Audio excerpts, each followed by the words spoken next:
Sa paglilingkod sa Diyos, hindi dapat tinatanong at tinaalam ano ang maaari mong makamit. Dapat ang tinatanong, ano ang maibibigay mo sa Diyos para maging karapat? Dapat ka doon sa nais mo.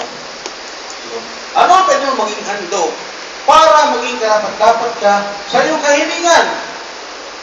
Kung titignan natin mga kapatid at pag-aaral natin kung Ebanghelyo, ay makikita po natin dito kung paano ka naman pagkatakot ang ating mahal na Birhen Maria nung makita niya at marinig, masilayan, ang tinig at itsura ng isang arkanghel ng Diyos.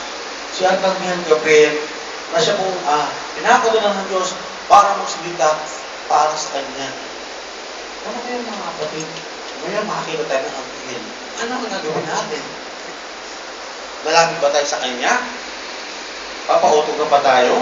Magsiselfie-selfie ba tayo? Ay, pwede ba magpa-picture?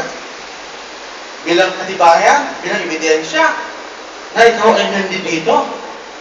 Arkanghel, pwede ba mahawakan ng pakpak? Totoo ba yan? Baka naman pwede lang po yan ang balahibo ng mahihiwagaan ka sapagkat makikita mo na meron pala talagang anghel. Alam niyo po mga kapatid, minsan nasabi ng ibang tao, hindi naman totoo may Diyos, hindi naman totoo may anghel. Yan ay creation lamang sa malikot ng imahinasyon ng tao. Sa kanilang pag-aaral, sa kanilang batayan. Pero sa mga taong nakakaranas, aktwal, sa mga taong nakakakita ng kanilang mata, sa mga taong mismong nakakarinig aktwal ng mga bagay na ganito, hindi natin tinatanong kung totoo o hindi. Ang totoo niyan, masarap maging ang ganoong mga pagkakataon. Minsan po, nararamdaman ka naman ito. Sino sa inyo gusto niyo makita ang inyong tatak? Takas sa kamay. Siyempre, ano ba? Tatanong sa inyo. Sino sa inyo gusto niyo makita ang inyong gabay? Takas sa kamay. Nakita ko na. Noon, kami, ang binigay sa amin ay ganito. 1 year straight, mystery, walang patid. 1 year. Pero, kung makikita ng gabay natin na hindi na kinakailangan mong umabot sa 1 year, maaari niya siya makita. Paano mo siya makikita? May isang pusing kwento ng kahit na ganito. Nung siya ay nagsasalamin, bigla nawala ang kanyang mukha. Doon niya nakita kung sino yung gumagabay sa kanya. So, ayun na ba? Magpapiting mystery lang ba ako by everyday? Gagawin ko lang ba yun? No. Dapat pag mag-nostalgia ka at gusto mo ang itong hiling ito, bakit kaya mga kapatid? Ano kaya ang tsura ng gabay ko? Magkamos kaya ang ano yun? Hindi kaya katulad ng iba ko? Binugan ba ang kanyang mukha? Pahabang ba? Ano ba ang kanyang kutis? Straight ba ang kanyang buhok? Kulot? Maiksik ba? Mahaba pa? Kamukha kami dalawa. Siguro po mga kapatid, bigyan natin ang chance sa sarili natin. Bakit di nyo po itry na makita yung mga banal na yan? Minsan po yung sinasabi ng malay ko, hindi porket matanda kayo, matanda din ang gabay ninyo. Maraming binigay ang mahalay ko ng mga banal na espiritu sa mga may edad, pero bata ang kanyang gabay. Marami din naman mga apo na bata yung katawan, pero matanda naman yung kanilang mga gabay. Saan sila lang katulad? Nung ugalit nila. Saan sila nagkapareho? Sa mannerism nila, halos parehas. Kaya huwag kayo magtataka, bakit si Apo ganito? Malamang yung kanyang tatag, ganyan din yung nabubuhay. During the process ng paghahanda ng Diyos, ng paglilinis ng Diyos sa ating mga banal na espiritu. Probably, siguro. Pero who knows, mga kapatid? Bakit po in-share? Kasi ito po yung nais ng Diyos na maging mission natin sa hinaharap. Kasi hindi po maiwasan mga kapatid na nagtatanong, ito ba talaga may gabay? Ako po, sa sarili ko, hindi ko pa siya nakita. Pero nahawakan ko may pakpak. Naramdaman ko merong pakpak.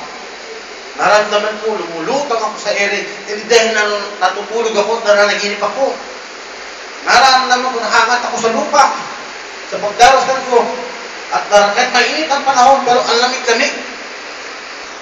Isang uri ng lamig na hindi ko pa naranasan halos. Hindi siya artificial na lamig. Isang karanasan na kung saan hindi mo makakalimutan. Alam ko mga kapatid, isang dami-dami problema sa buhay, nagating na alala. Ang daming pagsubok na halos hindi natin kaya. Hindi natin kaya nagpasahan sa isip natin. Inaakala natin na too much para sa atin. Pero nakakalimutan natin, hindi pala tayo nag-iisa sa katawan natin. May kasama tayo. Nasabi ng mga ito. Alam niyo mga anak, kausapin niyo ang inyong banal na espiritu tulad ng kaibigan ninyo. Kaya nga may tanong ko ganito. Gaano kadalas ang minsan na kinakausap mo ang iyong banal? 5 times a week. Kasa ka ngayon? 5 times.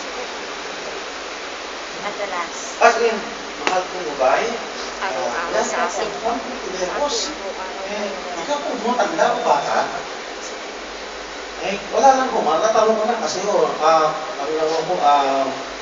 ko na malaman. Mataba di ba kayo? Ang sagot niya, hindi. Ako lang. Matagal po ba kayo? Nagpasagulo ko. Wapo ba kayo? Siyempre. Malaki ba dyan yung hindi? Ganito ba mga kapatid?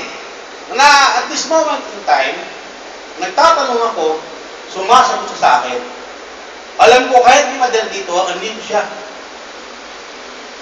Alam ko, kahit pumunta ko saan lugar, kahit saan ng parte ng lugar na yan, alam ko, kasama ko siya. Alam ko, meron ng banal na espiritu na ipinagkatiwala sa akin ng Diyos. Hindi lang siya nag-iisa. Andito si Apostol Juan. Andito sa tabi si Kerubin. Andito sa tabi si Jerome. Andito si Apostol Santo Melquiades. So marami sila. Pero dating ako sa pungalan siya, siguro naman yung masama sa spudal siya. Kasi titingnan ako sa kanya pag titingnan ako sa aking paningin, spiritual na ako. Matama tulong niya, maputi. Hindi naman kami magkatulog ng buhok, may ito siya. Aminin ko, mas gwapo talaga siya. Ganito mga kapatid, nag-i-enjoy ba kayo at nararanasan niyo yung ganitong bagay sa buhay ninyo? Nagagawa niyo ba yung mga ganitong pagkakataon na minsan parang ang siraulo, minsan parang ang bata, na nagsasalita ng mag-isa? Na kinakausap mo sa isang bagay na hindi nakikita, na may makakita sa'yo, kawawa naman yung babae na yun, yung lalaki na yun, nagsasalita ng mag-isa. Baka isang araw, magkakagat na.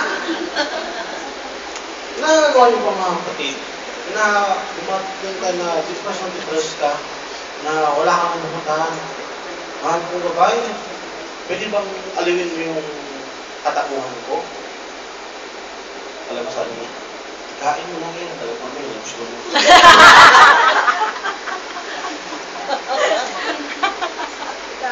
Which is correct na mga kapatid. Kasi sa akin, ang stress at depression, kinakain ko lang, kaya huwag kayo magtaka.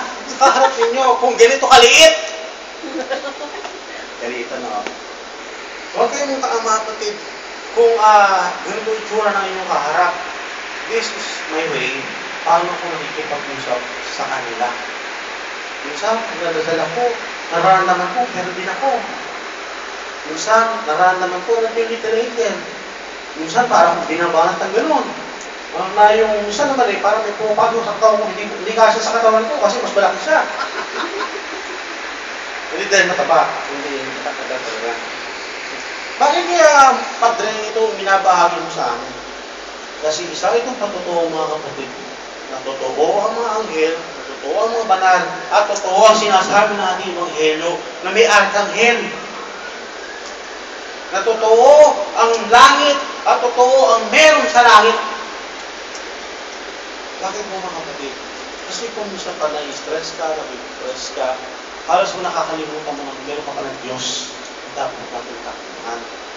Kung titignan natin mga kapatid na nilalaman ng Ebanghelyo, ito po ay isang eksena kung saan napakasarap tingnan na eksena. Imagine ninyo may anghel na nagsasalita sa ating Nanggering Maria.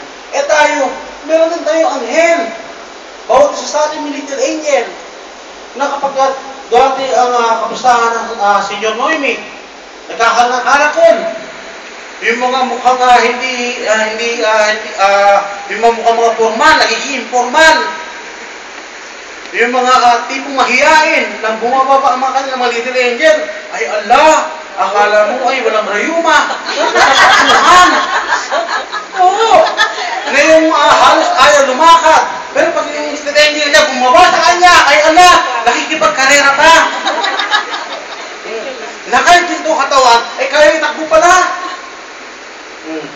Nakahit tayo yung katawan, pero nung bumaba sa kanyang anghel, ang little angel niya, ay, nasira na ang buhok.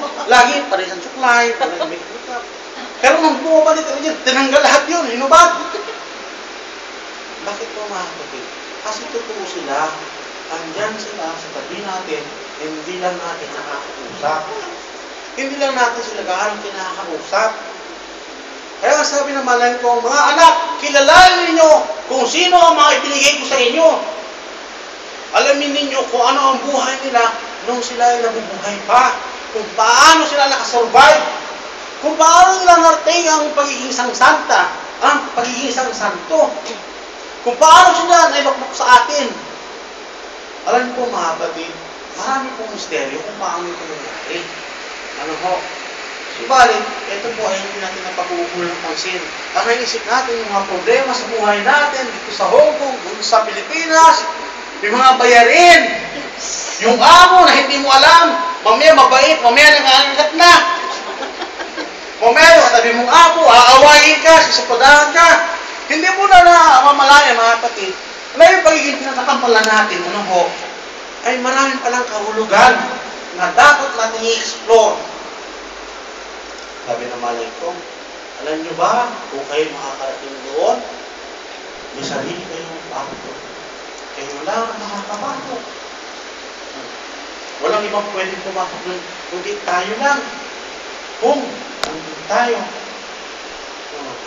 na ikaw ay hindi na mahihirap, hindi ka na magugutom, puro kaligayahan na bigay at premyo ng mga magtatagumpay.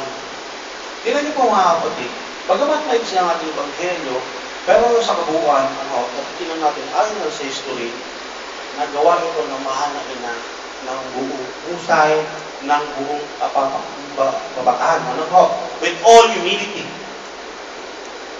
Nasunod niya ang kalooban ng Diyos, though hindi natin siya matutularan, subalit meron po siyang iniwang mga halimbawa na dapat natin sundin at sundan. Minsan sa sarili mo, ano na kaya ako ngayon? Member lang ako. Ano pwede kong gawin? Ay, dahil naman yung